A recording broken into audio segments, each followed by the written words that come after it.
into that one as well. And then also on Tuesday of next week, we have Heather Gentry doing a presentation on slow flow and yoga. So many of us know April because she is married to one of our colleagues, Dave Luby, who's also on the phone today, and they have a couple of kids together, and they're navigating all the same challenges of families in today's time with kids and working from home and all that good stuff. So April has been working as a physical therapy assistant for 10 plus years in the outpatient setting. Her experience lies with a variety of orthopedic conditions, and she enjoys working with a variety of patients, including geriatric patients, injured workers, and post-surgical people doing post-surgical rehabilitation. She enjoys providing continuity of care for each physical therapist she works with. April's been a caregiver also for about 20 plus years and is passionate about caregiver education and patient advocacy. She is starting a blog, which she's going to give us the reference to, I believe at the end, her last slide in this presentation. She's also a certified exercise physiologist with ACSM, which is a certified workers' comp healthcare provider with ISPA and a member of the APTA. I'm not going to try to spell out that blog again. She's going to give that to us at the end. It's careforthegiver.com, and 4 is not spelled out, it's a number. She also has her associate's degree from Anne Arundel Community College's CASH Physical Therapy Assistant Program. CASH is C-A-C-H-E. Since 2009, she has a BA in Communications from Notre Dame of Maryland in 2000. The Lubys reside in Perry Hall, Maryland. So without further ado, since we are running a few minutes behind, I will turn this over to April. Thank you very much. Okay, well, thank you everybody for having me today. I just wanted to talk a little bit about work from home ergonomics. So basically, our life has been pretty much flipped upside down over the past couple of months. Our new norm is that our home has become a school, a doctor's office, mom's work office, dad's work office. It's a playground, therapist's office. There's a gym, hopefully, restaurant, dog park. I don't know about you guys, but my kids my son seems to want to eat literally 24 hours a day, which I know that does not happen in school. So with that new dynamic, you have the issue of how do you keep yourself safe?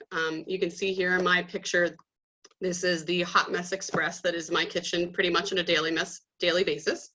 Right now, my mom is currently living with us until she decides to go back home this weekend. And my son has ADHD, so he needs a little bit more help with his schoolwork sometimes. So while my husband and I are both trying to work from home, we're also kind of juggling the schoolwork. And if you have more than one child, I don't know how you all do it. Sometimes it's just tough enough with one. So with that new norm, we have to figure out a way to keep our body safe, to keep ourselves efficient, and to keep us from getting that common neck and back pain. So I just wanted to kind of get an idea from everyone, kind of what does your current workspace look like? Do you actually have a home office? Is the kitchen island your home office sometimes? Coffee table, kitchen or dining room table. Some people have to do stuff on their couch. Sometimes you just want to lay in bed and get your work done. Sometimes you want to get outside and actually be out in a public area with a lawn chair, hopefully with a mask on.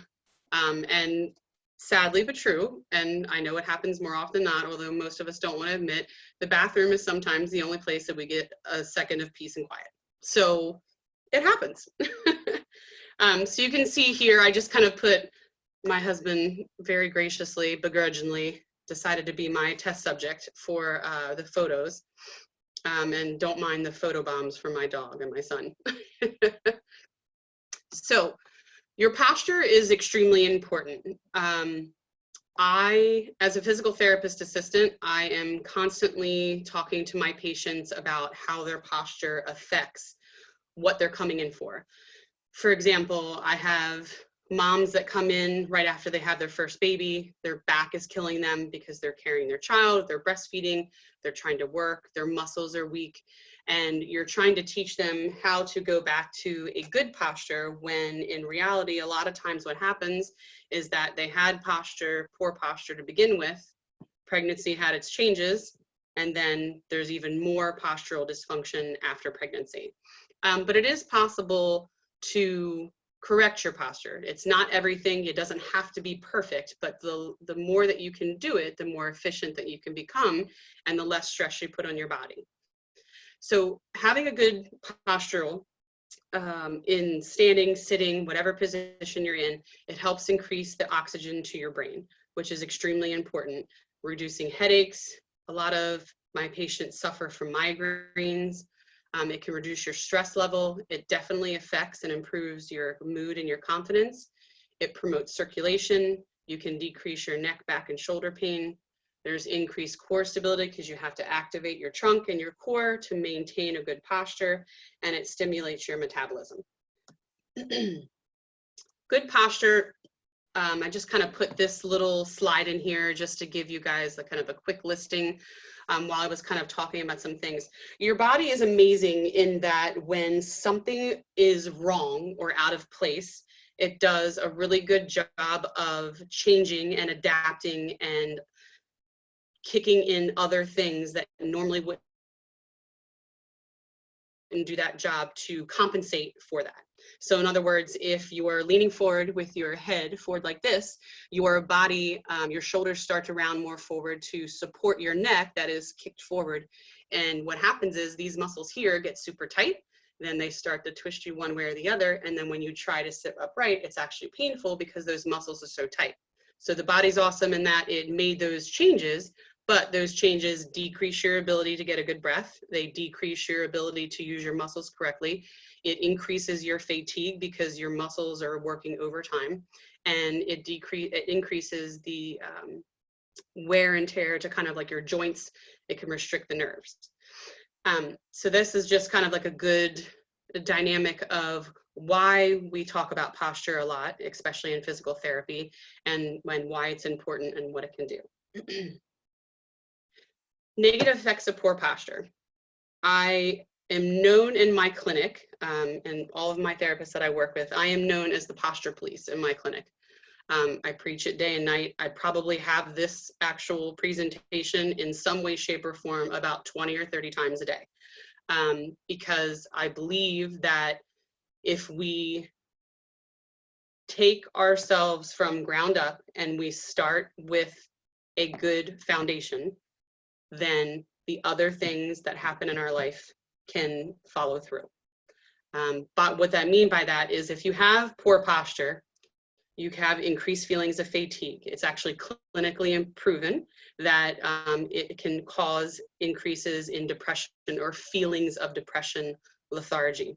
It affects your mood. It makes you more tired. It slows your digestion. For example, how many times have you guys scarfed down a lunch at your desk trying to bang out a pleading that you have to get in by 4:59 p.m. before the courts close, and you didn't take the time to eat slowly, you're shoving it in as fast as you can inhale it, and then you're sitting trying feverishly like this, trying to get your stuff in order.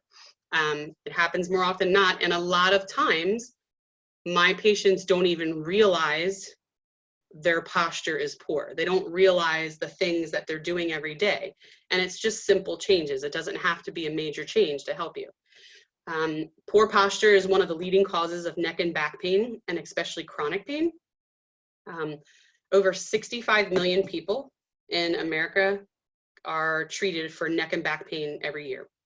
16% of that population, which is about 8 million or so, what happens is it goes into chronic pain. They don't get it treated. They don't do the things that they need to do to take care of it. And over time, as you age and as stresses become to your body, it gets worse and worse and worse and leads to that chronic pain, which in turn kicks in that constant cycle of needing care, needing treatment, or worsening of symptoms.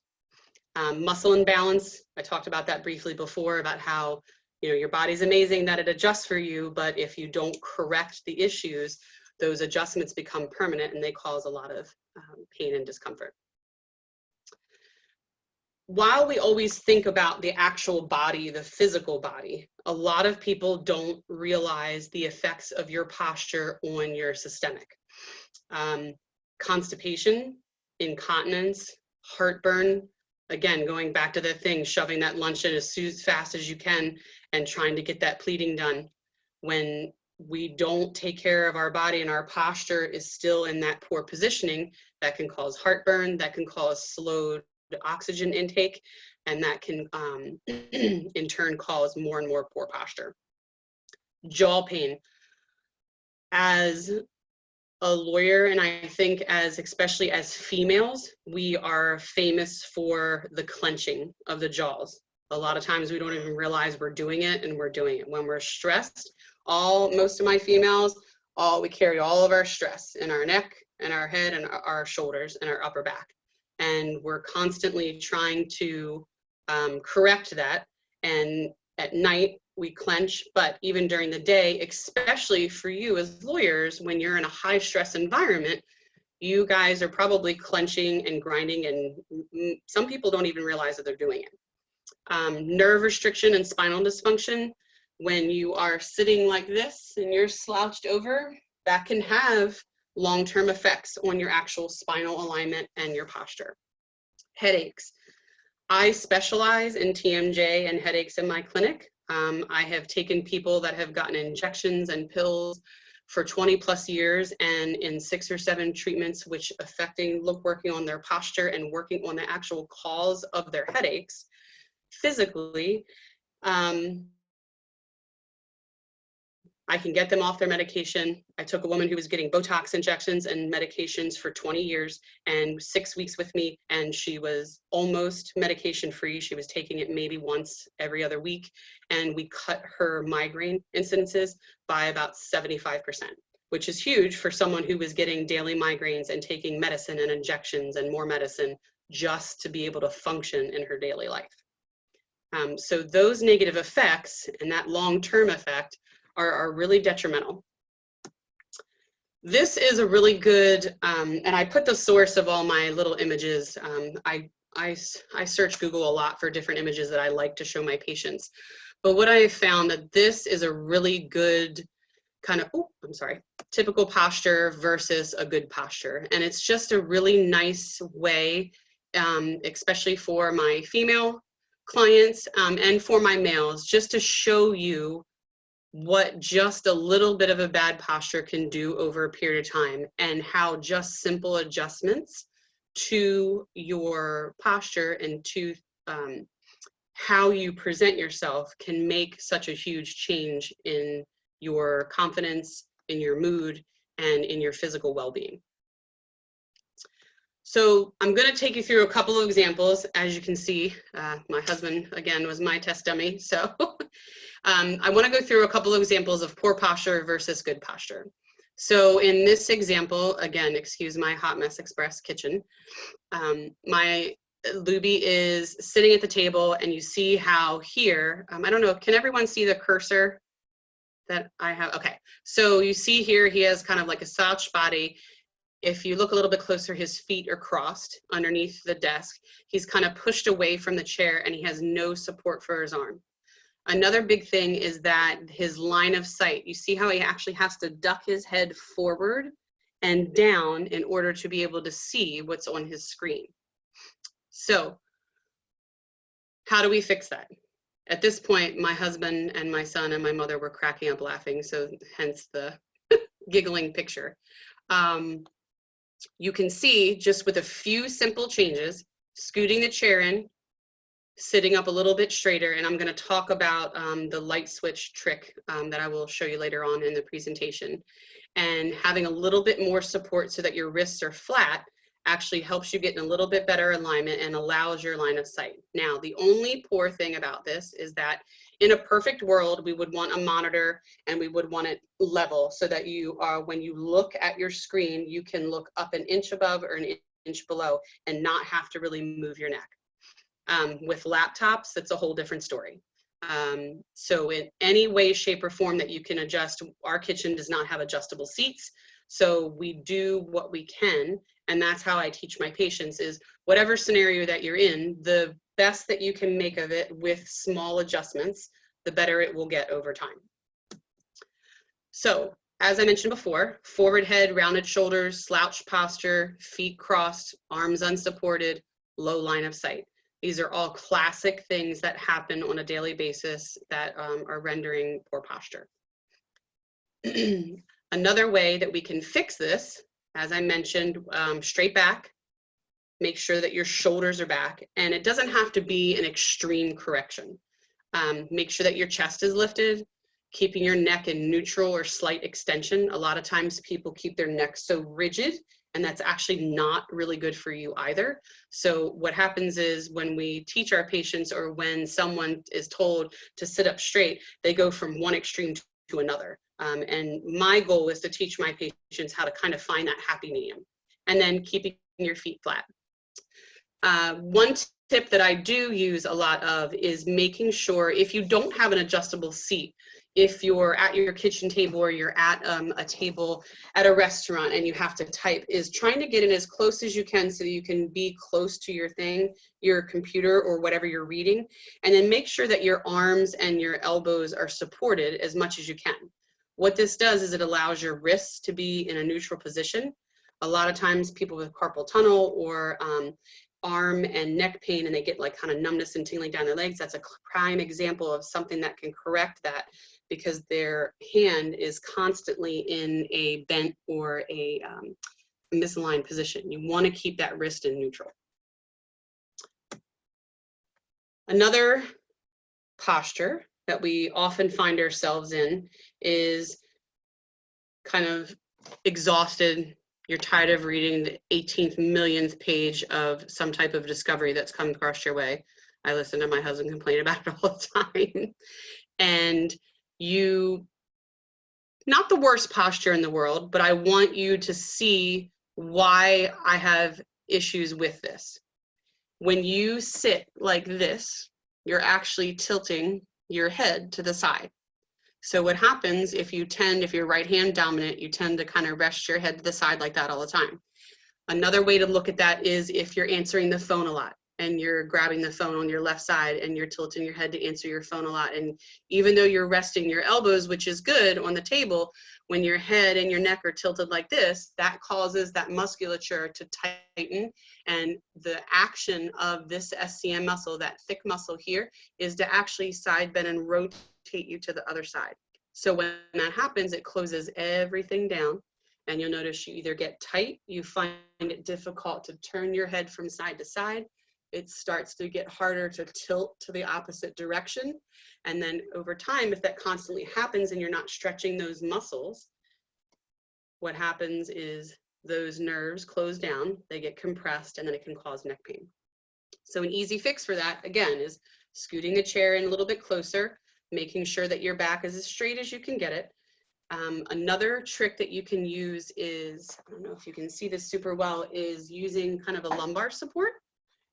Or using a towel roll. I use this for my patients a lot. I am not a big believer in buying the most expensive, ergonomic, fancy thing in life.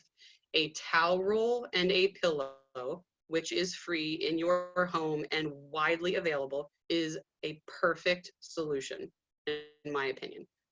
I'm cheap. I don't like to buy a bunch of crappy stuff. Half of those things don't work.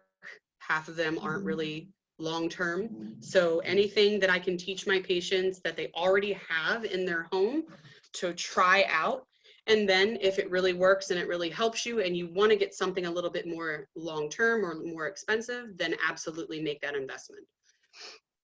Feet flat. A lot of times people cross their feet. Ladies, we cross our legs over, or we bring one leg up kind of over the knee, and then we switch. So what happens? I'm going to show you. Here, and then we're like this, and then we're typing like this, or we're bringing our knees up into our thing. And what is that posture? It's completely like this, shoulders forward, head stuck down and forward. And as innocent as that is, it can cause problems over time. When you're reading your documents, I don't know if you can see this super well, but what I had Luby start out with is just kind of how he would normally sit to look at things. And not the worst position in the world, but I would like for you guys, especially when you're reading your documents so that your eyes aren't straining as much, is to find something like a document holder. If you can see, the picture doesn't show it really well. This is my tip, is IKEA has these great little laptop desks. One of them can hold a book, which is a little bit smaller, and then they have a larger one, which I will find for you and show you later on. They have a larger one that can hold a laptop, and you can either use it to hold your phone, or you can use it to hold documents. You can use it to hold your laptop, and it just puts things on a little bit of a slant, so it brings it up closer to you. So you can see here, he can sit up straight. He's still in a relaxed position, but his back is straight, his arms are supported, and he can read things a little bit easier and better without straining his body or his eyes. Any questions so far at all? Am I making sense, or am I talking jargon? Okay. Also, what happens at home is sometimes our kitchen table or the dining room table or our home work office that we thought was ours gets overtaken. I know this happens to Wendy all the time. Her kids come in and Grayson wants to take over the desk, and you have to find a different place to go. So using the coffee table, again, not the worst thing in the world. However, there are easy fixes that you can do. It seems a little silly, but I will tell you, if you sit on your sofa and you sit all the way back, your back is supported, your feet are flat, and you use this is my example of using your pillows to your advantage. We have a newer sofa, so the pillows are nice and fluffy, and I use the pillow, and you can see the IKEA laptop little stand here, and you can see it has the short end and then it has the longer end, and he has his laptop on it. And that allows you to be closer. It allows his arms to be supported. It allows his back to be supported.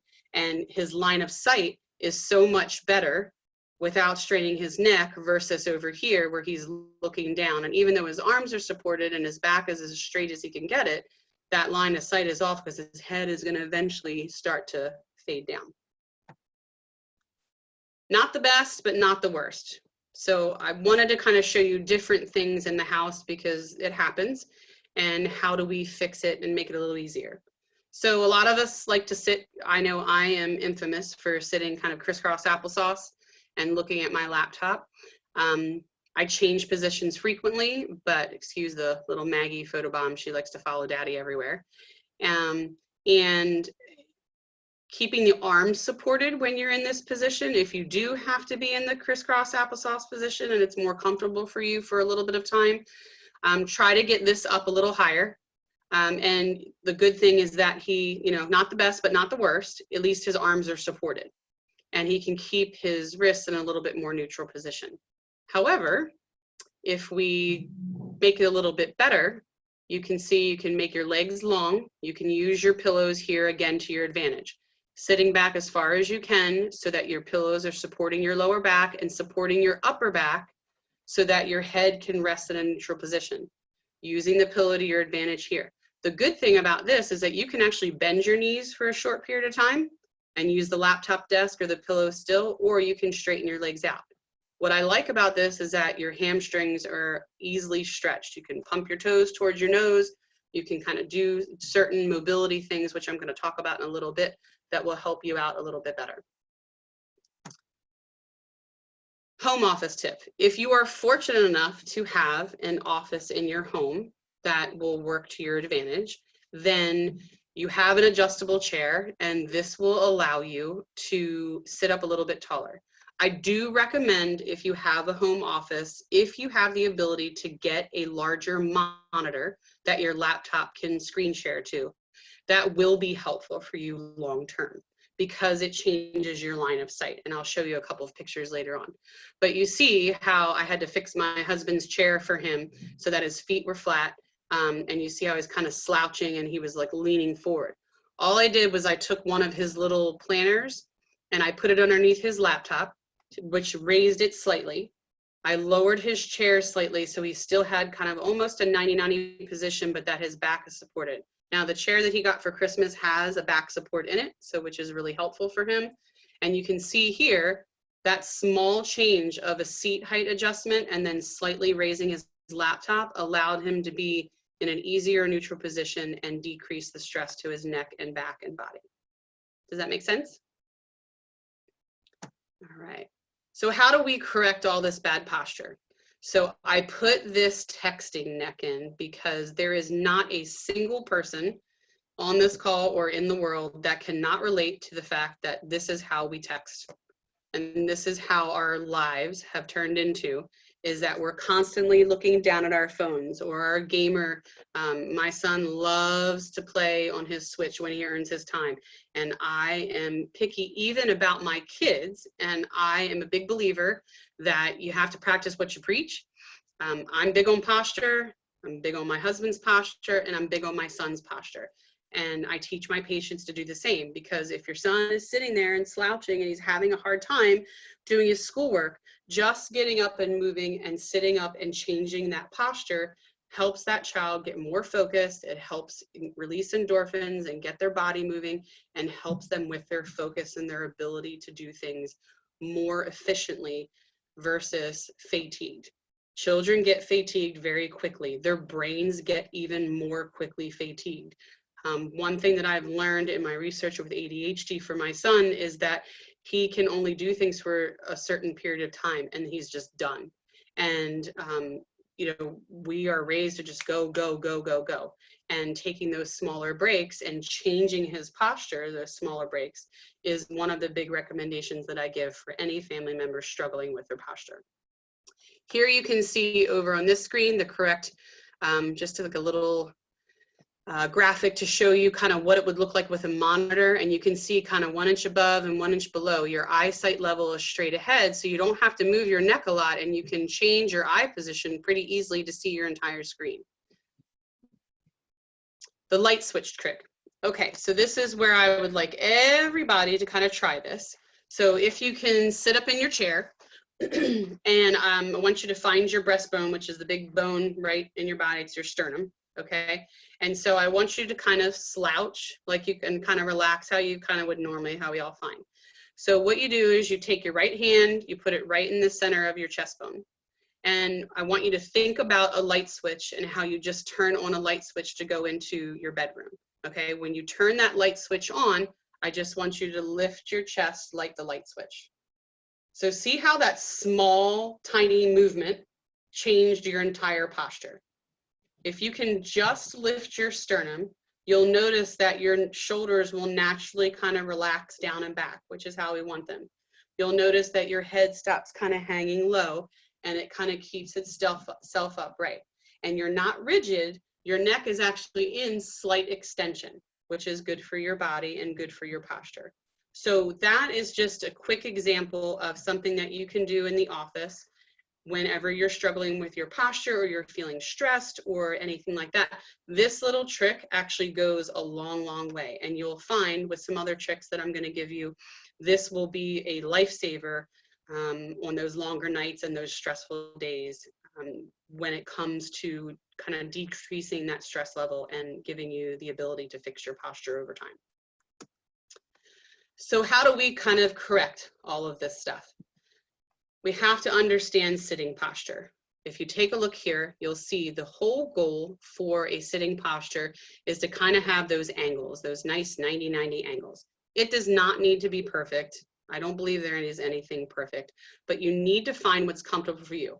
You see that this chair has a nice, good back support.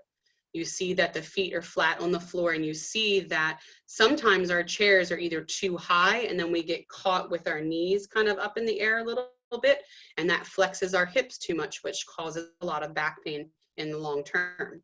But if you can find and kind of use this as a little and kind of check for your own workspace, if you are fortunate enough to have a singular space like this, this will help you over time. This is a really good picture to print out and post up in your office, just to give you a reminder throughout. Adjusting your chair height goes a long way. Keeping your wrists flat, avoid that slouching posture, use that light switch technique to avoid that slouching posture.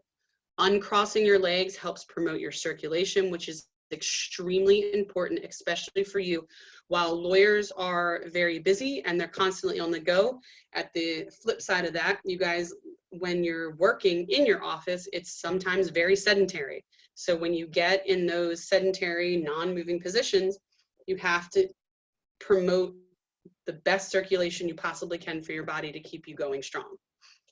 So uncrossing your legs, using a footrest, you can see down here, you see there's sometimes a little footrest, especially for my height challenge folks, getting a little stool or like a phone book or something on a slant slightly to have your feet rest on. You should never sit in your chair and your feet not touch the floor.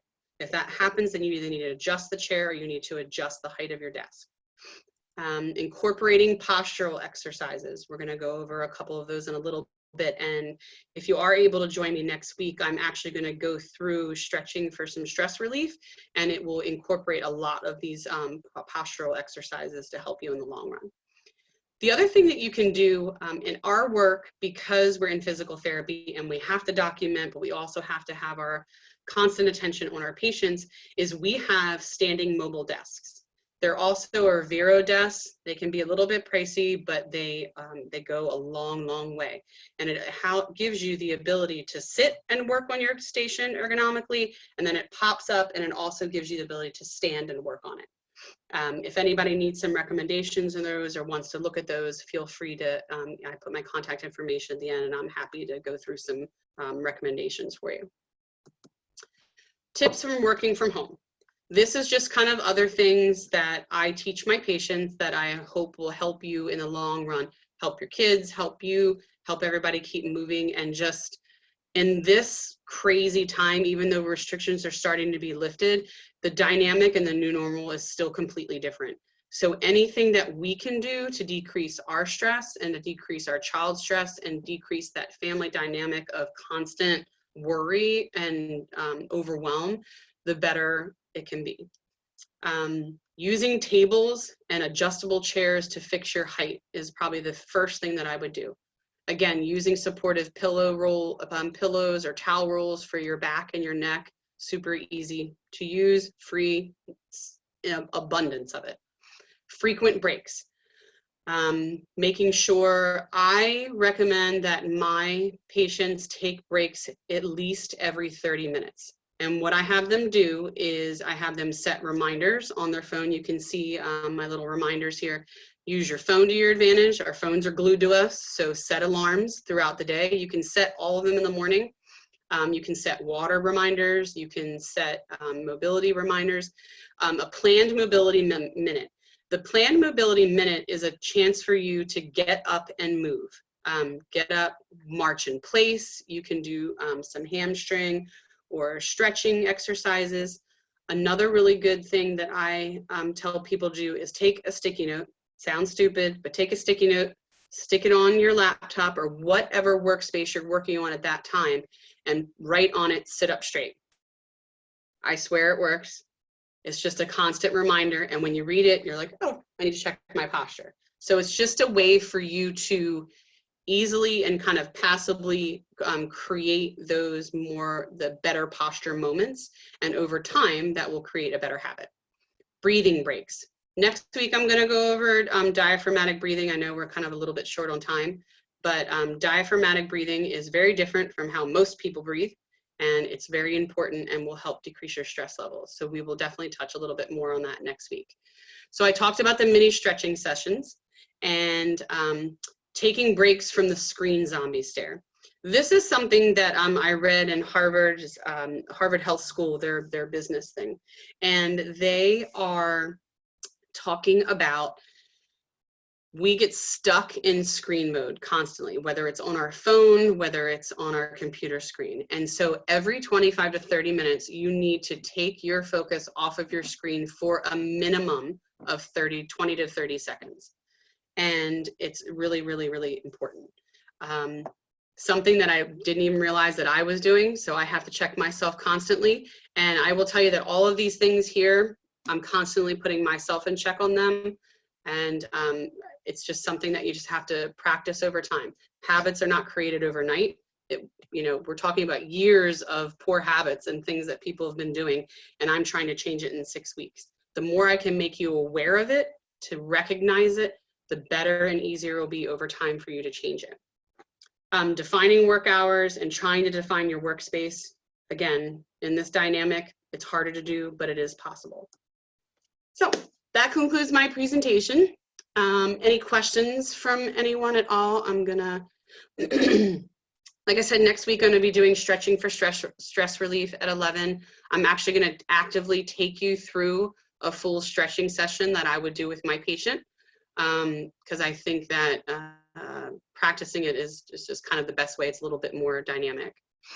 That's it. April, there were a couple questions. Okay. The first one was, is it recommended to place my feet on a stool while sitting at my desk? I tend to use a stool. Okay, so it depends on your height. If your chair is long, a stool can be a little bit higher. If your chair is a little bit higher and it doesn't put you in a position where you're kind of eating your knees, then yes, the stool is fine. But otherwise, I would recommend to people just to kind of get a like a phone book, or like, how many of you have old file folders, you know, the expandable files sitting on the floor somewhere, you know, collecting dust until you can, you know, use what you have to your advantage. I would say it shouldn't be a high stool. You can use, again, you can use a pillow, as long as you have something that's supporting your feet. And that keeps you at those angles. I can go back to the picture. There it is. So see how the footrest here and that angle is 90-90? What happens if the stool is too high, let's say it's up here, that increases your angle at your hips and your knees. We don't want to do that. So as long as it keeps you in a comfortable and a good postural position, then a smaller, shorter stool is fine. Thank you. There was one other question. How do you do the towel and pillow for the back? Okay. Someone asked that. So if you just get a regular like bathroom hand towel and fold it in half and roll it into a roll. The beauty of the roll is that you can make it as thick or as thin as you want, tight or as wide as you want to. And what you want to do is when you naturally sit, you want to put the towel roll in the small of your back. If you're sitting in one of your work chairs, sometimes taking one of your smaller living room pillows is a little bit more effective because it covers a little bit more ground and it's a little bit wider from your separation from your body to the desk. Towel rolls for the neck. When you're laying, I feel like everybody always asks for a recommendation about the best pillow for their neck. I feel, my opinion is that mattresses and pillows are very subjective. So what feels good for me probably will not feel good for you. I can tell you that my husband loves one type of pillow and I hate it, and vice versa. So you have to try them out. Using a towel roll for your neck, everyone, if you feel just the natural part of your neck back here, when you lie down, if those neck muscles back there can't relax, then they're constantly in an activated mode. So using that little towel roll, same thing that you would use for your back, rolling it up, making it as thick or as thin as you need to, and just put it in the small of your neck, that will help you get a little bit more relaxed positioning. And that can help give you a little bit more support. Now that's for lying down for the neck. If you do the back support, that chain reaction to the neck should help a lot better. Okay. Yep. Does anybody else have any other questions? Well, April, I think that was wonderful. I apologize for being late and having some technical difficulties. But so thank you. And Suzanne, thank you for covering and doing the introduction. As April said, her next program is next Thursday on stretching. And then on Tuesday, Heather Gentry is guiding a flow and strength, pardon me, flow, strength, and yoga. I'm not too familiar with yoga, so I don't get the terms right. But that is Tuesday afternoon, so register for those programs. Okay. And just this is my shameless plug for the day. Like I said, I am a physical therapist assistant right in Towson. very close to most of you who are in the Towson area. We're a small clinic, but we pride ourselves. Most of our recommendations are from former patients and clients. And we are right behind the Geno's, facing the Walmart right off of Joppa Road. And we see a variety of patients. I definitely want to speak to workers' comp folks. It's hard to find, and personal injury, it's hard to find a clinic that's not a chop shop. I'm not a big fan of them, but my clinic, I will assure you, will do appropriate treatments and reliable treatments that will get covered by a judge and will get approved by a judge, instead of just throwing someone on a hot pack for 25 minutes and then doing nothing to help them. So I put our information in there and our website. You can read about us. I work for 5 other amazing physical therapists. They're great at what they do, and our patient care level, I would undoubtedly say, is above any other clinic. So, and then another thing I would like to ask is, I've been a caregiver for over 20 years, and I am starting a blog to talk about wellness and education and resources specifically for caregivers, because they're pretty much a forgotten audience most of the time. So those of you that are handling like wills and estates and power of attorney and things like that, if you ever need a speaker for caregivers, for other things other than kind of the law piece, I would love to talk to you. And I just appreciate you guys taking the time today. Thank you so much, April. All right. Yeah. Have a good Thank you so much. Thank you, everybody.